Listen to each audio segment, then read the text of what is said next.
tani as që bëhet fjalë që mund të kemi një përshkallëzim të gjendjes aktuale. E qartë, Sokol, pyetja e fundit se i përket Kosovës, apo formësohen tashmë dy bllokë të qarta gjeopolitike në Ballkan, pra një orientuar drejt NATO-s dhe tjetri drejt Rusisë dhe Kinës, ku bëhet fjalë këtu sigurisht për Serbinë, dhe çfarë nuk kupton kjo edhe për të ardhmen e sigurisë rajonale?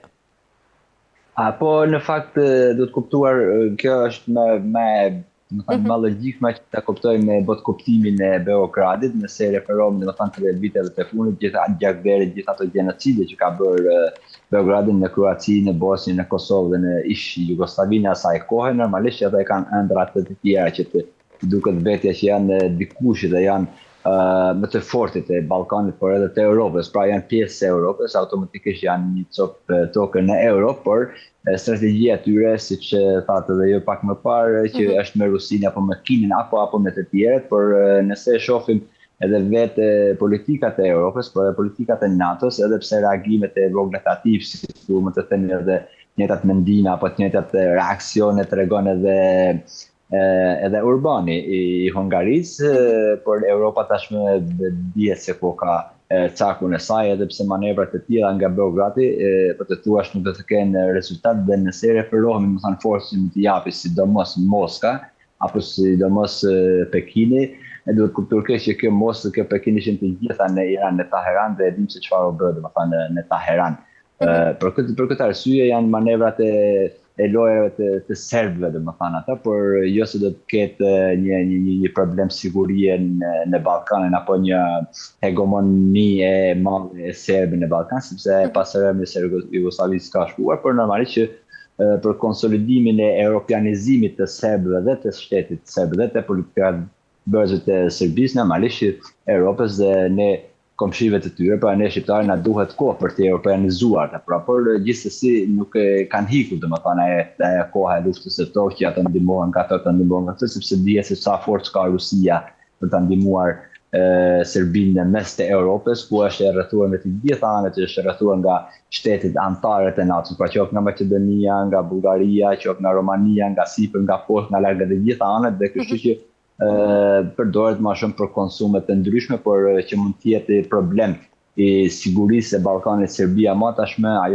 ai defteri i vjetër është mbyllur, nuk kështu e mendoj unë të paktën në këtë geostrategji globale. E qartë, Sokol, mirë, kalojmë tek një tjetër çështje ku presidenti i SBA-s Donald Trump ka deklaruar se SBA do të rifillojnë testet bërthamore, kjo pas më shumë se 30 vjetësh ndërprerje. Pyetja lind nëse a është tashmë ky veprim një sinjal për rikthimin e politikës së fuqisë ushtarake, pra si mjet të ndikimit global, dhe mund të konsiderohet nga ana tjetër ky moment si fillimi i një gare të re armatimesh bërthamore?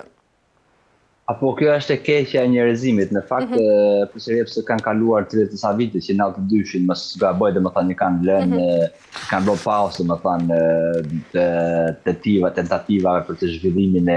nuklearizmit apo armëve bërthamore, dhe tashmë nuk do të qenë asnjë praktikë, nuk do të praktikoheshin kurrë më, por me sa duket vetë aktualiteti apo ku shumë mendimtar të shkencës, të shkencave sociale, të shkencave të luftës thonë që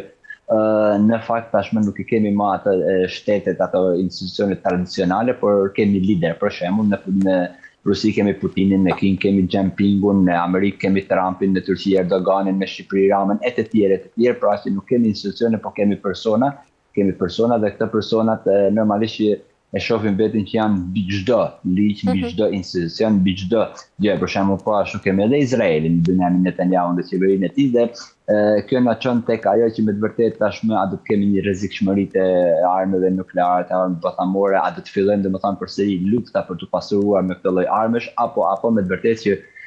a është një sebeb ky ndoshta për të ndaluar një herë përgjithmonë nga rrugët toksor armë të tjera, pra se ata vetëm një herë janë përdorur atë armën në luftën e dytë botërore në Japoni, dhe dihet rreziku i tyre, ku i shtoj me 70-80 vite më vonë përparimi e teoria në këtë lloj shkence, atëherë do të jetë fundi i mbar njerëzimit, duhet ta shohim nga ana e liderëve dhe jo nga ana e institucioneve, por gjithsesi a mund të jemi në atë gjendje që mund të shtypim butonat, se siç flitet sidomos këtë ditët e fundit që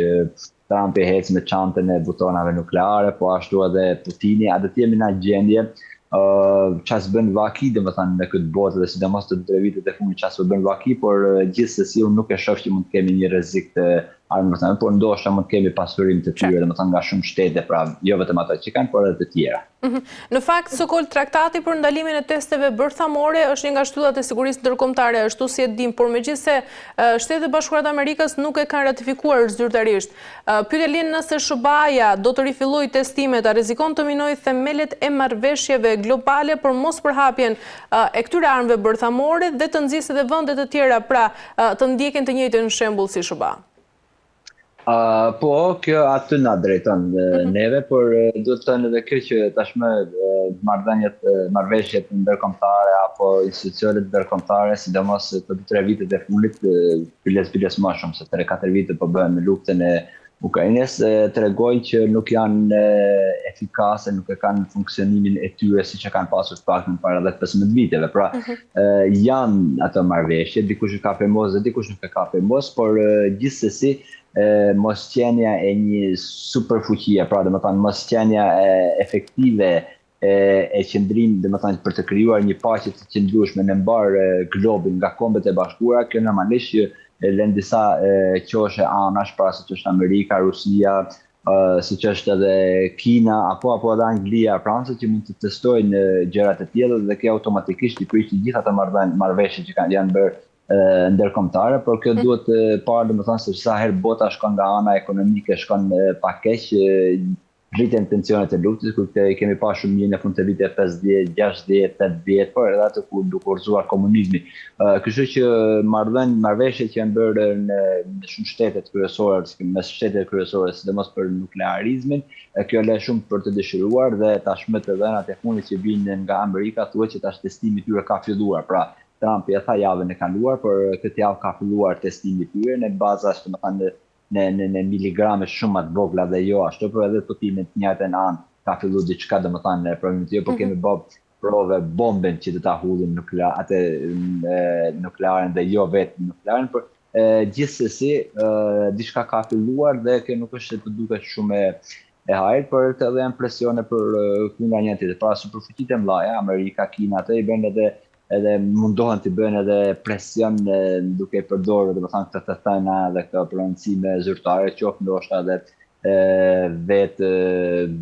arma nukleare. E qartë, këto presione, Sokol, se i përket deklaratës që ka bërë presidenti i SBA-s Donald Trump, a mund të përdoren për rikthimin në tavolinë të negociatave për armët bërthamore?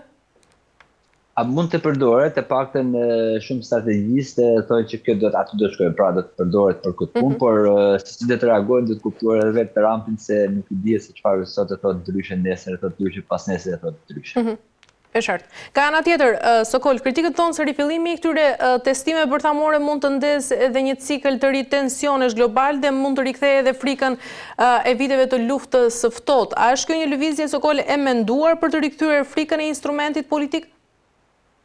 Po, kjo është e menduar, nëse i referohen për shembull fiks para 5 vite kur ishim në kohën e pandemisë, do të krijuar një frikë, pra aty domethënë janë pothuajse të gjitha me paramendime, pavarësisht se si i emërtojmë ne dhe si shprehen në publik apo si nxjerrin në teatr ajo e shkruar, por gjithsesi janë ajo frika, pra dhe pika kryesore këtyre përdorimit këtyre testimeve, po mendoj që kjo është tanit për tanit paktën, por do të shohim se dimri është i ftohtë në shumë kontinente të botës dhe nëse referohemi domethënë në Amerikës direkt pas tyre fjalimeve të ashpra për testimin e këtyre armëve për të treguar fuqinë e vet, kemi edhe pronësime krejt të tjera, ku thot për Argjentinën, ku thot për Sudanin, ku thot për Nigerinë, për tjera që për ndërhyrje të tjera, pra kjo tregon që se bepi tyre domethënë është ajo për të krijuar atë frikën e reale tek populli, pra domethënë tek opinioni mbar botëror. E qartë. Mirë, Sokol, nga ana tjetër Trump ka thënë se ka urdhëruar Departamentin e Luftës të përgatitet për aksione ushtarake në Nigeri. Kjo ndërkaq ngre dhe pyetjen themelore